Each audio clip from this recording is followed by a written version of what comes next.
Salut les gens, bienvenue sur la chaîne All Passion et bienvenue dans le Sud. Alors comme tu as vu dans l'extrait, eh bien je suis parti de ça et avec quelques petites autres images que j'ai pu trouver sur Google Images à l'époque pour réaliser ceci. Et ceci c'est quoi? Eh bien c'est un autre sous-marin RC. Tu te souviens, la première fois je t'ai présenté le Nautilus. Tiens, je te remets le lien de la vidéo par là si tu veux la voir. Et là, en l'occurrence, eh bien, c'est un sous-marin RC à l'échelle 1/6 pour le coup. Et pourquoi je te le présente? Eh bien, parce que, comme dans l'extrait que tu as vu, il s'agit de l'Hydrasub que tu peux voir dans le film Captain America First Avenger. Tu t'amuseras à taper Hydrasub sur Google Images et tu verras que des images, eh bien, il n'y en a pas beaucoup. Et que c'est grâce à lui que j'ai découvert le monde des figurines au format 1/6. J'ai découvert les figurines de chez Hot Toys. Alors tu vois, moi, le monde des figurines au format 1/6, eh bien ça remonte seulement à environ 7-8 ans. Parce que, eh bien, lorsque je l'expose dans des salons de modélisme et que je le fais fonctionner, eh bien, lors de sa conception, je voulais à tout prix qu'il y ait déjà quelqu'un à l'intérieur du cockpit et de deux, pouvoir exposer une figurine de Captain America à côté. Et c'est comme ça qu'en farfouillant, eh bien, j'ai découvert ma première figurine Hot Toys, la MMS 156 de Captain America First Avenger et la figurine de Crâne Rouge MMS 167 de Johann Schmidt, que tu peux donc représenter soit en Johann Schmidt avec l'habit, le costume nazi, soit avec le HS Crâne Rouge et le manteau noir. Alors tiens, j'ouvre une petite parenthèse, comme il est livré avec deux HS, notamment avec la tête de Hugo Weaving qui interprète Johann Schmidt, eh bien tu peux t'en servir si tu veux faire un custom de l'agent Smith, puisque c'est le même acteur, pour un Dio Matrix. Je referme la parenthèse. Donc eh bien dans cette vidéo, je vais te présenter un peu toutes les étapes de conception, de modélisation, de réalisation, parce que ce projet que j'ai attaqué courant 2014 pour le finir en 2016 m'a demandé plusieurs centaines d'heures de réalisation.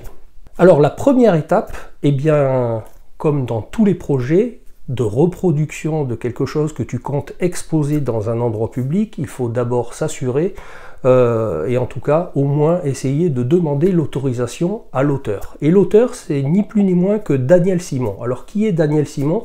Eh bien Daniel Simon, c'est une figure hollywoodienne qui, c'est un designer qui supervise aussi la réalisation des engins qu'il conçoit, qu'il imagine pour plusieurs films hollywoodiens, notamment eh bien, donc l'Hydrasub dans Captain America, mais aussi les navettes que tu peux voir dans Oblivion avec Tom Cruise, ou tous les engins motorisés des séries Batman.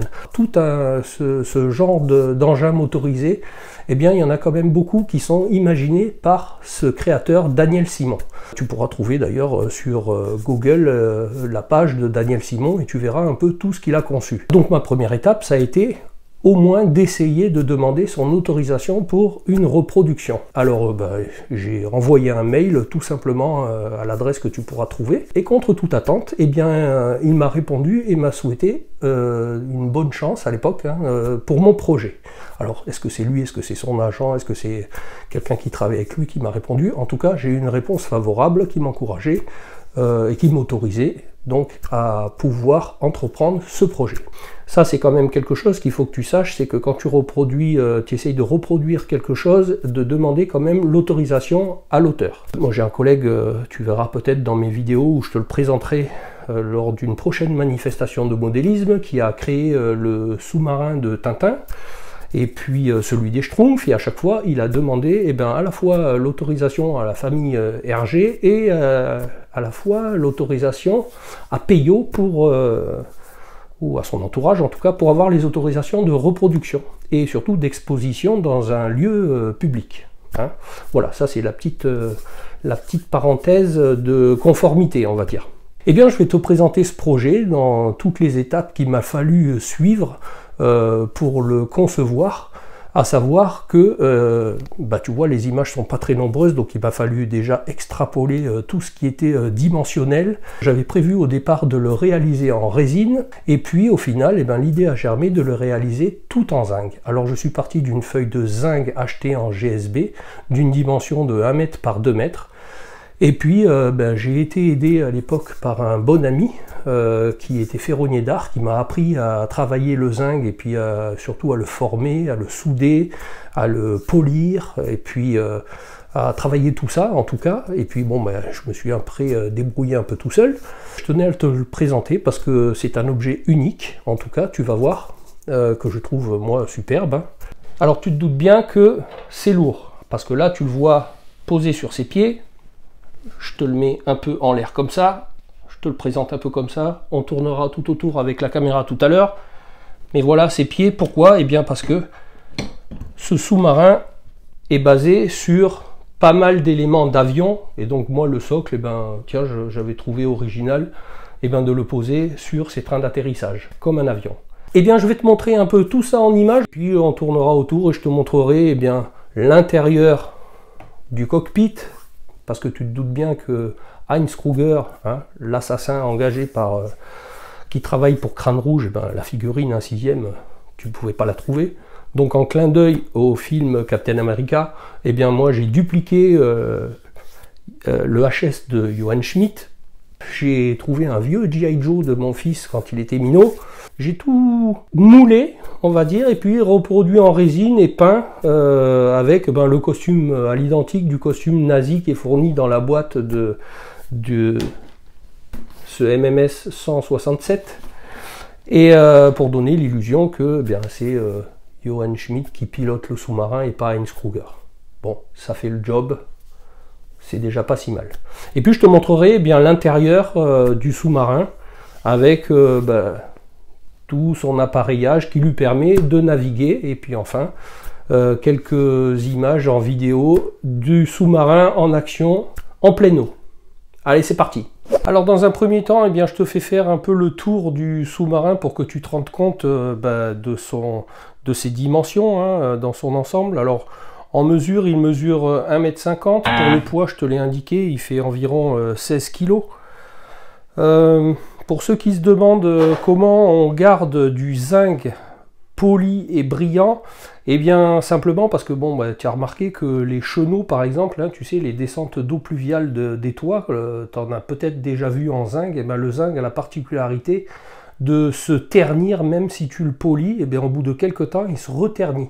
Donc là, sur toutes les pièces du sous-marin en zinc que j'avais poli, j'ai été obligé d'appliquer un vernis qu'il m'a fallu ensuite cuire. Alors pour les petites pièces comme les barres de profondeur, j'ai passé ça au four tel que c'était prescrit. Alors je crois qu'à l'époque j'avais trouvé ce vernis sur Restom. C'est des produits qui sont faits pour la restauration automobile. Et j'avais discuté avec la chimiste de cette boutique qui m'avait donné un peu tout le process à faire pour stabiliser toutes ces pièces en zinc. Alors les grandes pièces comme le fuselage, tu te rends bien compte que moi ça rentrait pas dans mon four, j'ai fait ça au pistolet thermique, à la chaufferette. Alors la particularité de ce navire, c'est que contrairement à d'autres bateaux ou sous-marins, la propulsion n'est pas un moteur ou une hélice centrale arrière, mais ce sont dans deux turbines qui sont juxtaposées, et les moteurs sont complètement immergés, c'est-à-dire qu'entre la turbine et le corps du sous-marin, il n'y a que l'alimentation électrique, et toutes les deux turbines trempent dans l'eau, donc les moteurs sont immergés. Alors pas de souci, parce que ce sont des moteurs brushless, donc pas de souci au niveau de l'alimentation. Alors je te démontrerai les deux plaques pour te montrer l'intérieur, parce que comme tu as vu, j'ai aussi ajouté un anneau de LED rouge qui fait que lorsqu'il marche et que j'actionne l'éclairage, dans l'eau, tu verras ça en image plus tard, derrière on voit un anneau lumineux rouge, comme si c'était la propulsion en flamme du bâtiment. Bon, je te montre tout de suite, comme ça au moins c'est fait. Tu vois, je dévisse les deux petites vis. Alors tu vois, quand j'enlève la trappe, là tu peux voir le bandeau, enfin le rond de LED rouge qui s'éclaire, que je peux éclairer quand le sous-marin fonctionne. Et ici, tu vois le moteur brushless sur son support, qui actionne l'hélice qui est ici. Je ne sais pas si tu as remarqué aussi dans les éléments avant et arrière du sous-marin, Alors je vais essayer de te montrer, mais moi j'ai toujours le souci de la maintenance et de savoir comment accéder à ce qu'il faudrait éventuellement pouvoir remplacer. Et tu vois, bien dessous, j'ai aussi des plaques démontables, ici et ici. Et la même chose à l'avant, j'ai une plaque aussi démontable pour pouvoir accéder aux tringleries, éventuellement changer un soufflet d'étanchéité. Alors comment accéder à l'intérieur du sous-marin? Et bien maintenant je vais te montrer comment on rentre à l'intérieur de la bête. Et bien tout simplement, tu vois, je dévisse ce petit accessoire qui maintient le capot avant. Et ensuite je dévisse ce qui fait office de schnorkel qui est en tube laiton. Et ensuite tout le capot ici se lève pour laisser apparaître la verrière.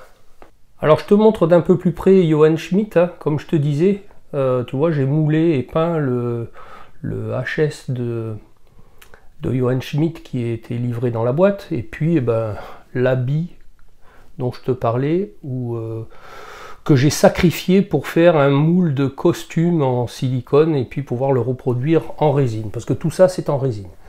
Alors je te montre aussi le tableau de bord que j'avais modélisé. Alors je te garantis qu'il m'a fallu faire de nombreux arrêts sur image pour pouvoir reproduire à l'identique ce tableau de bord, parce que comme tu as pu voir dans le film, c'est vraiment très furtif.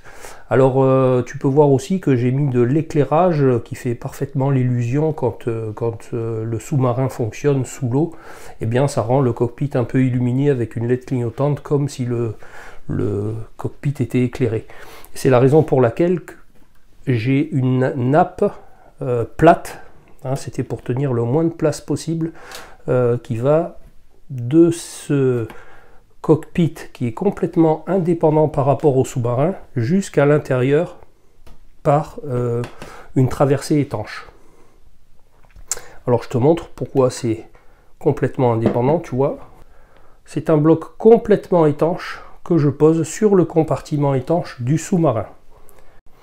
Alors je te rappelle, hein, comme il s'agit d'un sous-marin, comme pour le Nautilus, eh bien il y a un compartiment étanche qui va d'ici à ici et qui regroupe tous les équipements électroniques à l'intérieur pour le faire fonctionner. Je vais te montrer tout ça. Donc à l'intérieur, eh bien qu'est-ce qu'on retrouve? On retrouve une pompe à eau que j'actionne évidemment avec ma radio pour remplir le ballast qui permet de faire couler le sous-marin. Et ensuite, eh bien, des servocommandes pour les barres de direction, les barres de profondeur. Là, on a le logement. Ici, on a le logement des batteries.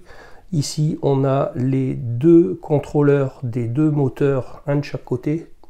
Un ici, pour les deux moteurs des turbines. Et puis, pas grand-chose d'autre. La petite astuce que j'avais trouvée aussi pour le mettre en route, parce que je ne sais pas si tu te souviens, mais sur le Nautilus, j'avais un contact ILS que j'actionnais de l'extérieur avec un gros aimant pour mettre en route le sous-marin. Et bien ici, je ne sais pas si tu vois, mais au cul du sous-marin, eh bien j'ai mis une petite tirette ici que j'actionne, qui passe aussi par le même principe, par un soufflet étanche comme pour un servo-commande, pour diriger les barres de profondeur par exemple. Et quand je l'actionne, eh bien tu vois, ça me bouge le gros interrupteur à l'intérieur qui me met en route le sous-marin. Bon, ben voilà, je t'ai fait faire rapidement le tour de ce sous-marin Hydrasub, hein, du film Captain America First Avenger. Alors tu te rends bien compte de la taille, hein, 1,20 m. Les véhicules au format 1/6e, eh bien, tu vois, c'est quand même assez imposant. Et bien maintenant, ce que je te propose, eh bien, c'est de te le montrer, si tu ne l'as pas déjà vu, eh bien, en pleine action, en train de naviguer en pleine eau.